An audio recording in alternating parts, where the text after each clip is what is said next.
हम सनातन के परमेश्वर को धन्यवाद देते हैं कि परमेश्वर ने हमें फिर से ये मौका दिया कि हम परमेश्वर के वचन से कुछ सीख सकें। मैं चाहूंगा कि आप में से कोई निकाले रोमियो की पत्री 1 उसका 18, 19 और 20 कोई एक जन बड़ी बुलंद आवाज से पढ़ दे। परमेश्वर का क्रोध तो उन लोगों की सब अभक्ति और अधर्म पर स्वर्ग से प्रकट होता है, जो सत्य को अधर्म से दबाए रखते हैं, इसलिए कि परमेश्वर के विषय का ज्ञान उनके मनों में प्रकट है, क्योंकि परमेश्वर ने उन पर प्रकट किया है। उसने उसके अनदेखे गुण अर्थात उसकी सनातन सामर्थ और परमेश्वर तब जगत की सृष्टि के समय से उसके कामों के द्वारा देखने में आते हैं, यहाँ तक कि वे निरंतर हैं। आमीन। यहां पे परमेश्वर कहते हैं कि परमेश्वर का क्रोध उन लोगों की सब अभक्ति और अधर्म पर स्वर्ग से प्रकट होता है, जो सत्य को अधर्म से दबाए रखते हैं। क्या आपने ध्यान दिया? वचन क्या कहता है? वचन कहता है कि परमेश्वर का क्रोध उन लोगों पर प्रकट होता है जो अभक्ति से सत्य को अधर्म से दबाए रखते हैं। अब समझ पा रहे हैं इन बातों को? परमेश्वर कहता है कि परमेश्वर उन लोगों पे अपना क्रोध गिराएगा जो व्यक्ति सत्य को जानते हुए भी सत्य का प्रचार नहीं करते, उसे दबा के रख देते हैं। परमेश्वर उन पे अपना क्रोध भड़काएगा। आगे वचन कहता है, इसलिए कि परमेश्वर के विषय का ज्ञान उनके मनों में प्रकट है, क्योंकि परमेश्वर ने उन पर प्रकट किया है। परमेश्वर ने अपनी भेद की बातें, अपने रहस्य की बातें, अपनी गुप्त बातें अपने लोगों पे प्रकट की हैं, और उनके बावजूद भी लोग उन सत्य को जानने के बाद लोगों को बताते नहीं हैं, उन्हें ढांक कर रखते हैं। परमेश्वर कहता है कि उन पर परमेश्वर अपना क्रोध भड़काएगा। आगे वचन कहता है, उसके अनदेखे गुण अर्थात उसकी सनातन सामर्थ और परमेश्वर तत्व जगत की सृष्टि के समय से उसके कामों के द्वारा देखने में आती है, यहां तक कि वो निरुत्तर है। परमेश्वर का अर्थ क्या है? परमेश्वर जो अनदेखा है वो कैसा है? सनातन है। सनातन का परमेश्वर है वो। हम जानते हैं कि यहूदी और रोमियो दोनों ने यीशु को क्रूस पे चढ़ाने में भूमिका निभाई। क्या यहूदी धर्मगुरु नहीं जानते थे कि यरूशलेम में किसका जन्म होगा? क्या रोमी साम्राज्य का राजा हेरोदेस नहीं जानता था कि बेथलेहम में कौन जन्म लेगा? जबकि इनके बारे में इन्हें जानकारी देने के लिए परमेश्वर को खोजने वाले वो लोग जो पूर्व दिशा से आए थे, वो किसके पास जाके पूछते हैं कि जगत का उद्धारकर्ता कहां जन्मा है? वो राजा हेरोदेस के पास पहुंचे थे। राजा ने उनका कैसा स्वागत किया? उन्हें खिलाया पिलाया, उनका अतिथि सत्कार किया, फिर उनसे पूछा कि तुम जाओ, बालक अगर तुम्हें मिल जाए तो मुझे आकर बताना, मैं भी जाकर उसे प्रणाम करूं। हाँ? वो जानते थे, क्यों? क्योंकि उन्होंने अपने ज्योतिषियों को बुलाया और पूछा कि बताओ भविष्यकर्ता की किताबों में क्या लिखा है।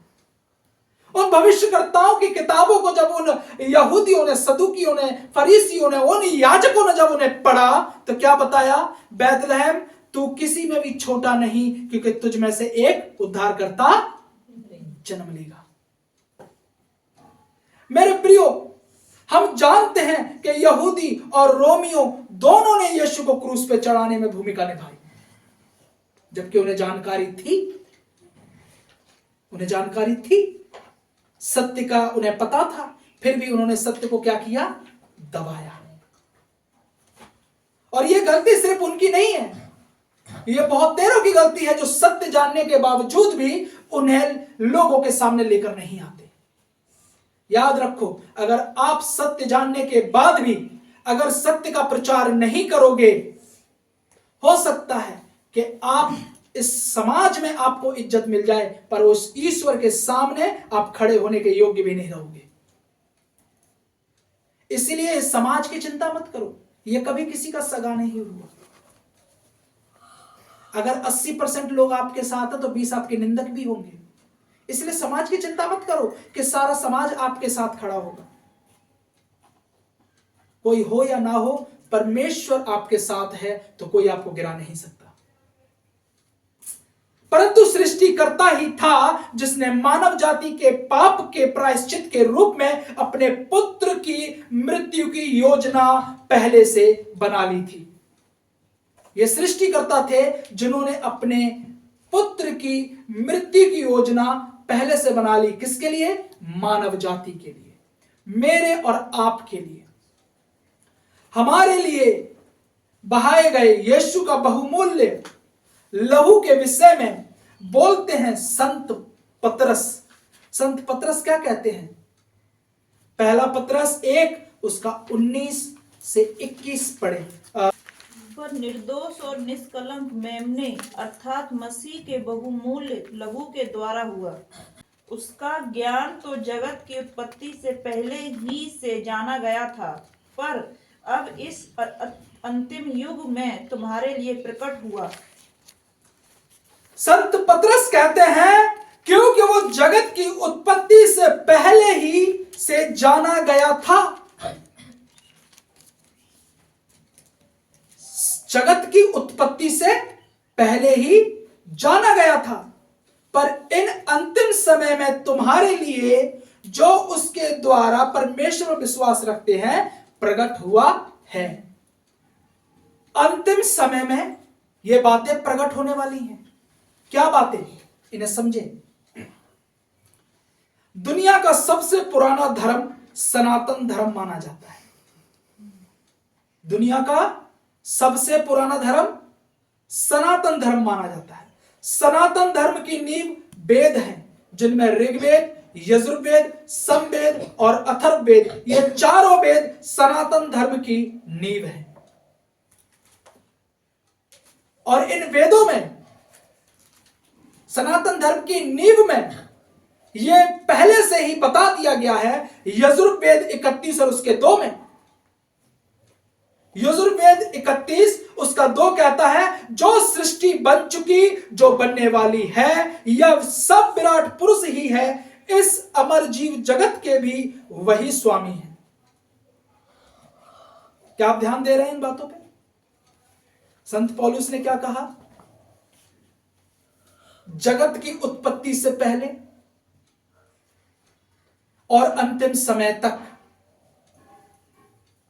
जबकि यजुर्वेद इन बातों पर प्रकाश डालते हुए कहते हैं कि जो सृष्टि बन चुकी और जो बनने वाली है, यह सब विराट पुरुष से ही है। इस अमर जीव जगत के भी वही स्वामी है। जो अन्न द्वारा वृद्धि प्राप्त करते हैं उनके भी वही स्वामी है। अर्थात इस समस्त सृष्टि के सिर्फ एक ही परमेश्वर है, एक ही मालिक है, एक ही स्वामी है, जिसका नाम विराट पुरुष है। वेदों में जिसका नाम विराट पुरुष कहा गया है। यह विराट पुरुष अपने आप को कोई और भी बताता है कि वो खुद को कहता है कि मैं विराट पुरुष हूं। ब्रह्मवृता पुराण में कृष्ण स्वयं को विराट पुरुष के रूप में दर्शाते हैं। क्या आप ध्यान दे रहे हैं? ब्रह्मवृता पुराण में कृष्ण स्वयं को विराट रूप के विराट पुरुष के रूप में दर्शाते हैं, जिसका अर्थ है कि वे विश्व के सबसे बड़े, शक्तिशाली और सर्वव्यापी व्यक्ति हैं। विश्व के, आप ध्यान देते हैं इन बातों पे? कृष्ण खुद को विराट पुरुष बताते हैं, जिसका अर्थ यह है कि वे विश्व के सर्वव्यापी व्यक्ति हैं।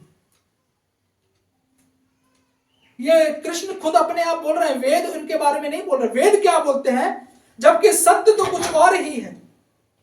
यजुर्वेद 31 उसका 5 कहता है, उस विराट पुरुष से यह ब्रह्मांड उत्पन्न हुआ, उस विराट से समस्त जीव उत्पन्न हुए, वही देहधारी रूप में सबसे श्रेष्ठ हुआ, जिसने सबसे पहले पृथ्वी को फिर शरीरधारियों को उत्पन्न किया।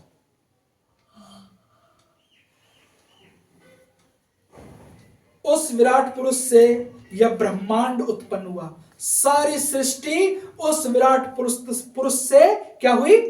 उत्पन्न हुई। उस विराट पुरुष से ही समस्त जीव उत्पन्न हुए, और वही देहधारी रूप में सबसे श्रेष्ठ हुआ। इन बातों को अंतिम समय में बाइबल में, अंतिम पुस्तक क्या है? बाइबल है। प्रकाशित वाक्य तो है, पर है तो बाइबल में ही ना, ये अंतिम है। इसमें बड़े स्पष्ट तरीके से बताया गया है। यूहन्ना 1 उसका 1 से 4 पढ़े। यदि मैं वचन था और वचन परमेश्वर के साथ था और वचन परमेश्वर था, यही आदि में परमेश्वर के साथ था। सब कुछ उसी के द्वारा उत्पन्न हुआ, और जो कुछ उत्पन्न हुआ है उसमें से कोई भी वस्तु उसके बिना उत्पन्न नहीं हुई। उसमें जीवन था और वह जीवन मनुष्य की ज्योति था। आपने ध्यान दिया? आदि में क्या था? वचन था, और वचन परमेश्वर के साथ था, और वचन परमेश्वर था। यही आदि में परमेश्वर के साथ था। सब कुछ उसी के द्वारा उत्पन्न हुआ, और जो कुछ उत्पन्न हुआ उसमें से कोई भी वस्तु उसके बिना उत्पन्न नहीं हुई। उसमें जीवन था, और वो जीवन मनुष्य की ज्योति था। उसमें जीवन था, और जीवन मनुष्य की ज्योति था। जैसे कि यजुर्वेद में बताता है कि सृष्टि की उत्पत्ति से वो है, और वो देहधारी रूप हुआ। यजुर्वेद 31 का 5 कहता है कि वो देहधारी रूप उसने लिया। यूहन्ना 1 का 14 क्या कहता है? और वचन देहधारी हुआ और अनुग्रह और सच्चाई से परिपूर्ण होकर हमारे बीच में डेरा किया, और हमने उसकी ऐसी महिमा देखी जैसी पिता के इकलौते की महिमा। आप देखो, यजुर्वेद में ये साफ तरीके से लिखा है कि वो देहधारी हुआ, वो सृष्टि से पहले था, और जितनी भी सृष्टि हुई सब कुछ उसके द्वारा हुई। यही बात यूहन्ना की पुस्तक में लिखा हुआ है कि जो कुछ उत्पन्न हुआ सब कुछ उसी के द्वारा उत्पन्न हुआ, और वो देहधारी होकर हमारे बीच में उसने डेरा डाला, और हमने उसकी ऐसी महिमा देखी जैसे पिता के इकलौते की महिमा। क्रूस पर चढ़ना वह स्थान था जहां हमारे पाप और परमेश्वर के प्रेम और न्याय का मिलन हुआ। क्या आपने ध्यान दिया इन बातों पे? क्रूस पर चढ़ना वह स्थान था जहां हमारे पाप और हमारे परमेश्वर के प्रेम और न्याय का मिलन हुआ। हमारे पापों से हम अलग हुए क्योंकि यीशु मसीह क्रूस पे चढ़े हमारे पापों के लिए, और जब हमारे पाप हमसे अलग हुए तो परमेश्वर के प्रेम और परमेश्वर के न्याय में हमारा एक मिलन हो गया। हम जुड़ गए परमेश्वर से, क्योंकि सबने पाप किया। बाइबल कहती है सबने, रोमियो की पत्री 3 उसके 23 में लिखा है, क्योंकि सबने पाप किया और हम सब परमेश्वर की महिमा से रहित हैं। रोमियो 5:8 कहता है, परमेश्वर का प्रेम, जब हम पापी ही थे तभी मसीह हमारे लिए मरा। यह परमेश्वर का प्रेम था कि जब हम पापी ही थे तब वो हमारे लिए मरा। यजुर्वेद क्या कहता है? यजुर्वेद 31 और उसका 15 कहता है श्लोक, देवों ने जिस यज्ञ किया, देवों ने जिस यज्ञ किया उसमें विराट पुरुष को ही पशु रूप की भावना से नियुक्त किया।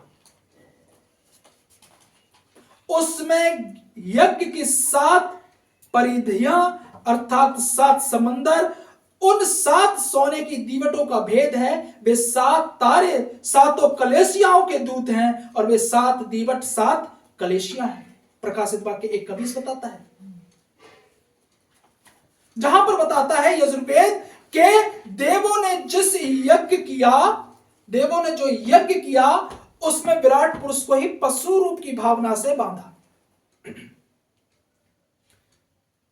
पशु रूप की भावना से विराट पुरुष को बांधा यज्ञ के लिए। इस पृथ्वी के पापों के, समस्त मनुष्य के पापों के लिए एक सबसे बड़ा यज्ञ किया गया था। वो यज्ञ था यीशु मसीह का क्रूस पे चढ़ाया जाना। वो यज्ञ था यीशु मसीह को क्रूस पे। क्रूस हमें क्या दर्शाता है? क्रूस का अर्थ क्या है? यीशु मसीह ने क्रूस पे क्या किया? हमारे लिए बलिदान दिया। बलिदान का प्रतीक है क्रूस। यज्ञ का क्या अर्थ होता है? यज्ञ का अर्थ होता है त्याग और समर्पण। सो यीशु मसीह ने अपनी देह का त्याग और समर्पण किया उस यज्ञ में। वो बांधा गया, उसमें कोई दोष ना हो, कभी उसे दोषी ठहराया गया।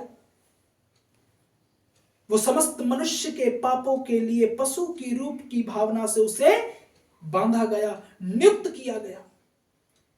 कौन है वो विराट पुरुष जो पशु रूप की भावना से नियुक्त किया गया? बाइबल स्पष्ट कहती है इन बातों के लिए। यूहन्ना 1:29।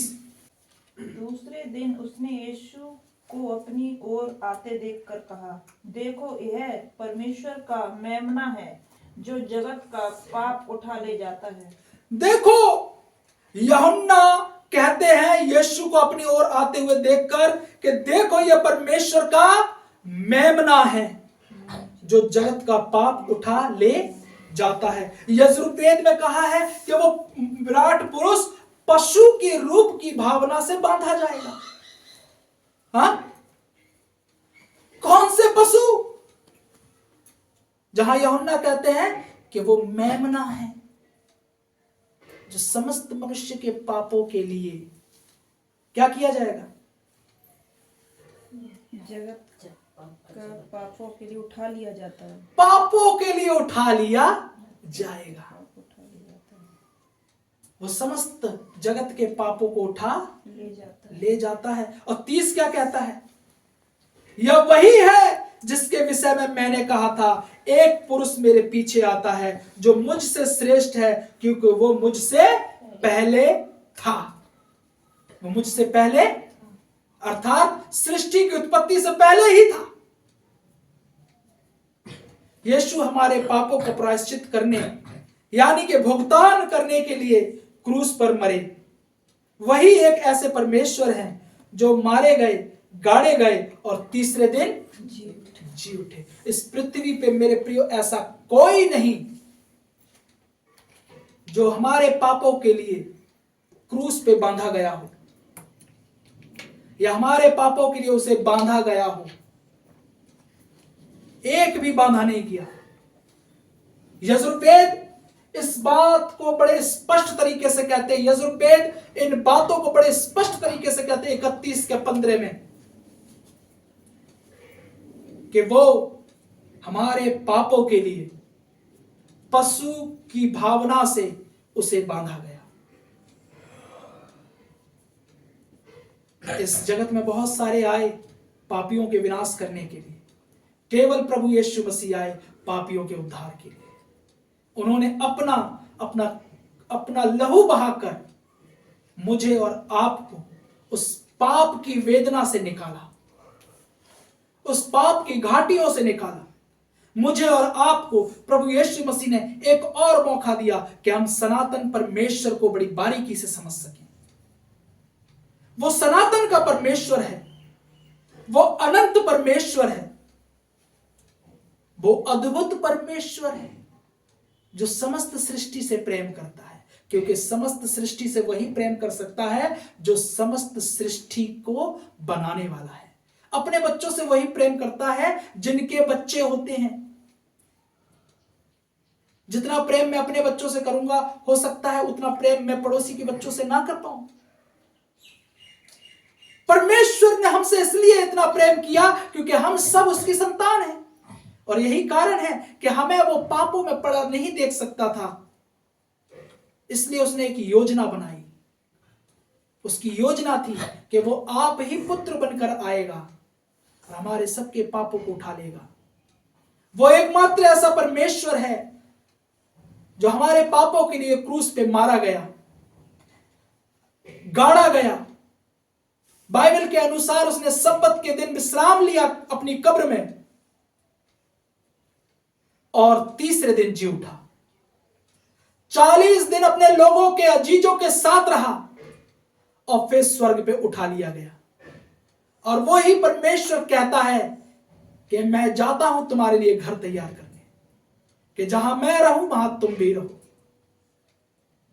इसलिए चिंता मत करना, मैं जैसे जाता हूं वैसे ही आऊंगा। ये प्रभु यीशु मसीह ने अपने दूसरे आगमन की विषय में बड़े स्पष्ट तरीके से हमें बताया।